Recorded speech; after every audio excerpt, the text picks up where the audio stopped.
అంటే సొసైటీ పరంగా చూసుకుంటే డివోర్స్ అయిన వాళ్ళు ఎవరైతే వైఫ్ ఉన్నారో వాళ్ళు మెయింటెనెన్స్ కోసం కోర్టులో కేస్ పెట్టొచ్చు. అలాగే ఎవరైతే హస్బెండ్ ఉన్నారో హస్బెండ్ కూడా మెయింటెనెన్స్ కేస్ అనేది కోర్టులో పెట్టుకోవచ్చా? ఇది కొంచెం కాంప్లికేటెడ్ ఆన్సరే.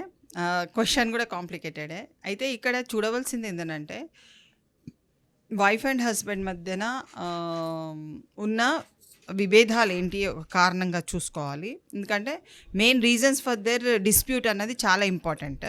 అదే కాకుండా ఇప్పుడు జనరల్‌గా మనం చూసేదేంటంటే వైఫ్ ఎక్కువ గూడా డైవర్స్ వచ్చినా రాకున్నా she will claim for maintenance.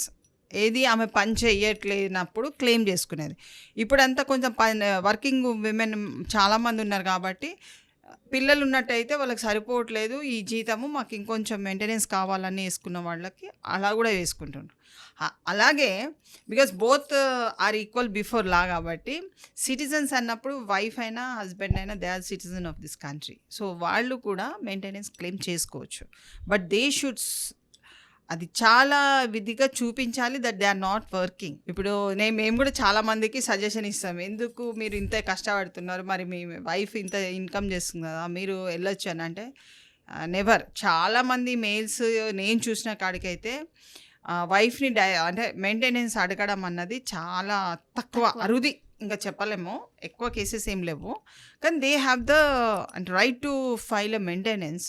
But they should show ఎందుకు మెయింటెనెన్స్ అన్నది చాలా ముఖ్యమైన అంశం. ఒకవేళ అంటే వైఫ్ ఉన్నదనుకోండి, she's having 2 kids and she's earning, ఆమెకు అక్కడి వరకు కరెక్ట్ సరిపోయింది అనుకోండి, she may not be able to give.